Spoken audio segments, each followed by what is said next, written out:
Speaking of, you're bullish on Nexus, obviously. We're all bullish on Nexus, right? Absolutely.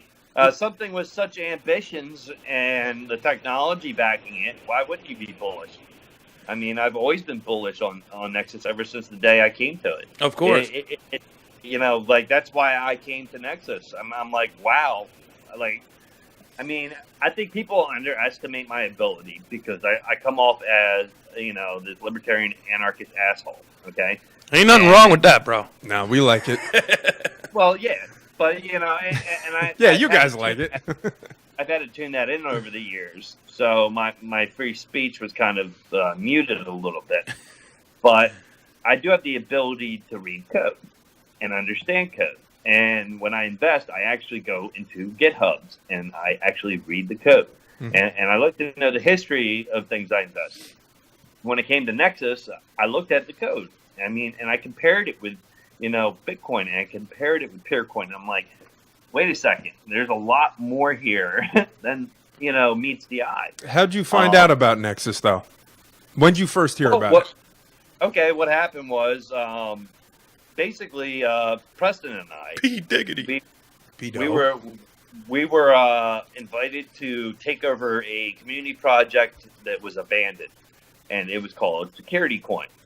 And this was my opportunity to implement some of the ideas and the code that I would like to see put into an economic system, like a cryptocurrency. I wanted to see. I wrote some white papers and wrote my ideas down, and I'm like, I want to see this happen.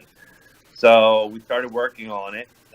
We rebranded that to Blockchain Technology Industries, and we started producing little hardware devices that were basically like they're an Android, another Android version of a Raspberry Pi. And the idea was to set up point of sale devices for businesses to do business locally and keep money inside of localized areas rather than having the whole buy local idea, Right. You buy from your neighbor rather than buy from, Walmart that's buying from China. Mm-hmm. And that was the whole idea behind it. Now, with mesh networks and a variable proof of stake system, okay, that is based upon the amount of time you put in staking rather than, the amount of, just purely on, a set rate. And unfortunately, the project, it flopped. And why? Because one of the teammates, he screwed everybody in the project. And so everybody lost money. Preston lost money. I lost money. A guy named Kenny, he lost his money. So it was just like, it was pretty disheartening at that point.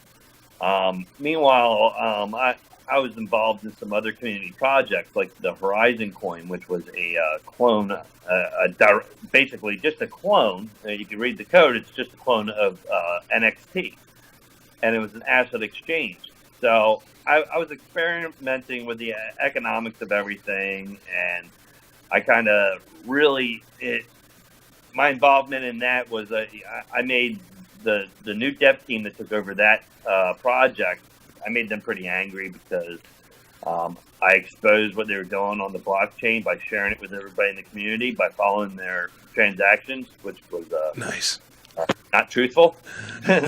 You're like a crypto superhero. I just want to throw that out there. Well, keep going. I made a lot of friends from this, but I admitted to dumping the market. I crashed the market, and Horizon doesn't exist today, probably and most likely because of me.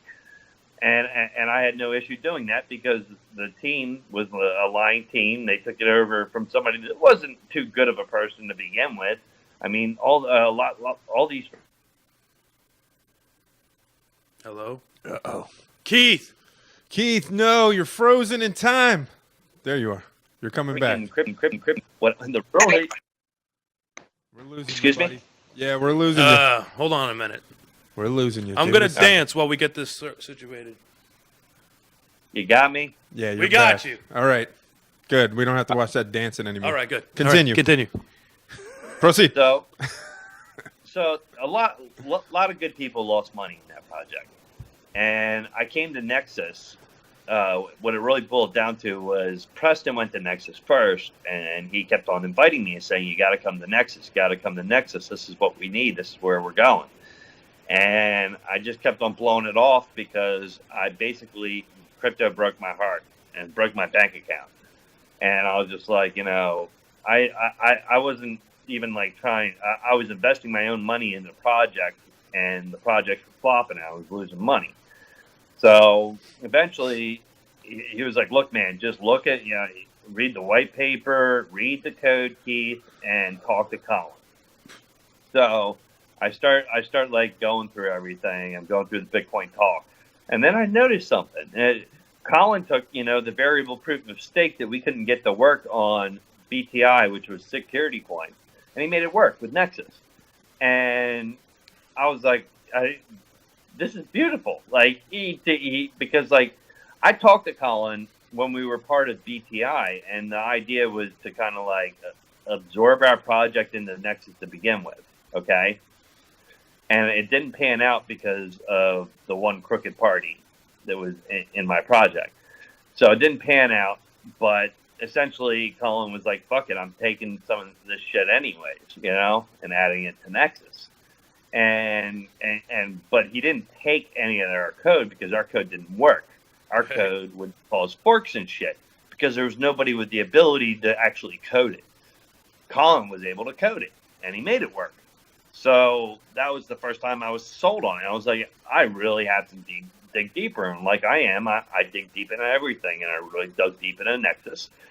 And the deeper I dug, we ended up on a phone call, and it was Preston, Colin, and I, and we were talking about, how can we incorporate these point of sale devices, and maybe make proof of stake devices. And he's like, "Oh yeah, why don't we just and we're talking about how we're gonna like decentralize the internet," and he's like, "This just puts satellites in outer space." And I'm like, "Yeah, right, dude." Like Everybody has the same exact reaction. This guy's fucking wacky. Like that sounds awesome, but I'm not gonna like say something that's not possible, Right. And he's like, "But it is possible. My dad's starting a rocket company." Now this is before his dad announced he was starting a rocket company. When was this? What year was this? This is I couldn't tell you. 2013, 2014? No. It wasn't that long ago. It was at least 2 years ago. Okay. Yeah. So that's when it clicked. It was like, wait a second, we do have the possibility here. If we can get these CubeSats up on launches, and it doesn't cost that much, So I just started doing guerrilla marketing. I came into Nexus and trying to build the community, and build up the website, and build up the Facebook and Twitter and whatever, and try to show other people who were, because the whole idea was to build a base upon this cryptocurrency with good people that believe in decentralization. I didn't want to go out there and get a bunch of Ripple Lambo boys to come in and build this base. I wanted good people that had their heart in the right place, because I want this project to succeed. And the same applies with everybody else. So we all worked hard on that as a community, the team, and it's grown exponentially, and it's been a beautiful thing to watch it grow. One of the big moments for me was sitting at the conference and seeing hundreds of people there, and realizing that Nexus brought this all together. It was really a beautiful thing. Greatest experience of my life, by the way. I say it once a week, but it was. Yeah. It was amazing. Outside of having my son or getting married or something like that, it was an amazing experience. It's something